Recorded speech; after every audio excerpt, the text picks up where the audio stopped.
कक्षा 9वीं के सभी प्यारे विद्यार्थी ध्यान दें। जो आपका 7 दिसंबर के दिन आपका हिंदी का अर्धवार्षिक पेपर होने वाला है, जिसका सेट है आज की इस वीडियो में हम पढ़ने वाले और सभी प्रश्न के उत्तर एक ही बारी में देखने वाले। तो वीडियो को आप लास्ट तक देखिएगा साथियों, वीडियो में आप लास्ट तक बने रहिएगा। इससे यह होगा कि जो कुछ नई चीजें ऐड की वो भी आपको अच्छे से समझ में आ जाए और सभी प्रश्न के आपको उत्तर भी मिलने वाले।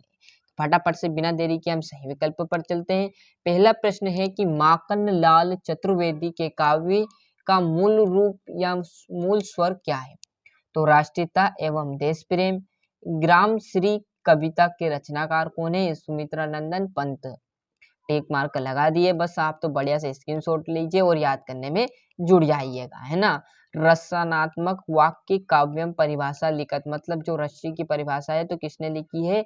तो आचार्य विश्वनाथ जी ने लिखी हुई है।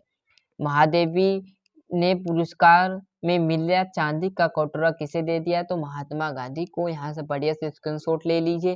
क्लियर है साथियों। अब देखोगे आप अगले जो क्वेश्चन है आपको यहाँ पर इस पेज पर मिल जाएंगे। सोने का घड़ा शराब से भरा हो तो क्या करता ही निंदा करेंगे? तो क्या कहते हैं? यदि सज्जन, सोने का घड़ा मतलब सज्जन व्यक्ति यदि शराब से भरा हो मतलब शराब पी ली उसने, तो उसकी लोग क्या करेंगे? निंदा करेंगे। वीर रस का स्थाई बचपन से पढ़ता है, क्या है? उत्साह होता है। यहाँ से अच्छे से रूपक अलंकार आ जाएगा। चौथे में कहानी, रेल शब्द डेड शब्द है तो एक विदेशी शब्द है। मृदुला गर्ग आ जाएगा। सही जोड़ी की बात करूं तो पहला है बीजक। बीजक क्या रहने वाला है? कबीर का। सिंगार रस हमारा जो आ जाएगा रीति। चांदी का कटोरा, चांदी का कटोरा से आसे है महात्मा गांधी। किसने दे दिया था चांदी का कटोरा? अभी जस्ट प्रश्न आया हुआ तो वही प्रश्न आपका जोड़ी में पूछ ले। ऐसे ही आपके प्रश्न घुमाएंगे, वही के वही क्वेश्चन आपके रहने वाले साथियों। ये अच्छे से यहाँ से स्क्रीनशॉट ले लीजिए। रसकान किसके भक्त थे? तो बचपन से पढ़ता है श्री कृष्ण के रसकान बहुत ही बड़े फैन थे। समझिए आप, फैन मान लीजिए भक्त की जगह, इतने बड़े भक्त थे। स्थायी भाव को जगाने वाले, उद्दीपन कराने वाले रस विभाव कहलाते हैं। यहाँ से 6 आ जाएगा। मनोभाव का संधि विच्छेद करेंगे तो मनहा प्लस योग, है ना। अंधेरा आ जाएगा। और जो लास्ट आपका लेखिका बहन रेणु ने। क्लियर है। यहाँ से सत्य असत्य में पहला आपका सत्य, दूसरा सत्य, तीसरा सत्य, चौथा आपका असत्य। क्या है? रात दिन में तत्पुरुष समास है तो आपका गलत बात है। रात दिन में आपका शायद द्विंद समास है, मुझे भी कंफर्म नहीं साथियों, ये पर गलत है आपका, है ना।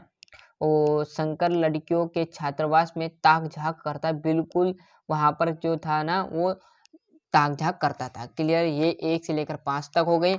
6 से आपके बढ़िया से प्रश्न रहने वाले, बहुत ही सरल सरल प्रश्न आए हुए हैं इस बार 2-2 नंबर में। देखिए, भक्ति काल को हिंदी साहित्य का सर्वयुग क्यों कहा जाता है? गांव का मरकट डिब्बे का खुला क्यों कहा गया? आप काव्य की परिभाषा लिखिए, उसके भेद। वीर रस। क्लियर साथियों। कोई भी वस्तु हमारे लिए उपयोगी ना हो तो लेकिन टीवी पर विज्ञापन देखना हम उसे खरीदने के लिए अवश्य लालियत होते हैं, क्यों? इतना तो ही हो गया ना। क्लियर साथियों। ये आपका 14वां। ऐसे ऐसे थोड़ा पटे से यहाँ पर क्वेश्चन आने वाले हैं, कोई दिक्कत नहीं, उससे कोई फर्क नहीं पड़ने वाला आपको। महादेवी वर्मा की भाषा शैली। क्लियर है। उपसर्ग प्रत्यय देखो, ये तो सरली प्रश्न साथियों। गद्यांश आपको इसी में से पढ़कर आंसर लिखने हैं। यहाँ पर देखोगे ये भी आपका इसी में से ही गद्यांश से, इसमें प्रसंग सहित आपको वाक्य लिखनी तो बढ़िया तरीके से छाप देगा।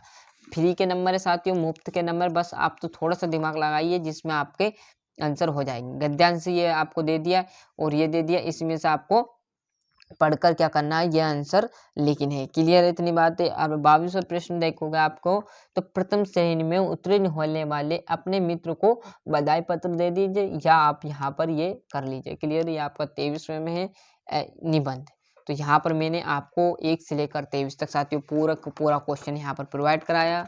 मिलते हैं साथियों इसके अगले वीडियो में। जब तक के लिए आपको अच्छे से मेहनत करनी है और अभी तक आपने अपने चैनल रियल पेपर को सब्सक्राइब नहीं किया तो फटाफट सब्सक्राइब कर लीजिए साथियों, क्योंकि इससे आपको वार्षिक पेपर भी प्रोवाइड कराएंगे। पहले आपका अर्धवार्षिक लिखे हुए तो ये आपको प्रोवाइड करा रहे हैं। क्लियर। जिस बच्चे को 75 में से 75 चाहिए वो अच्छे से याद करने में जुड़ जाइएगा। फिर बोल रहा हूँ।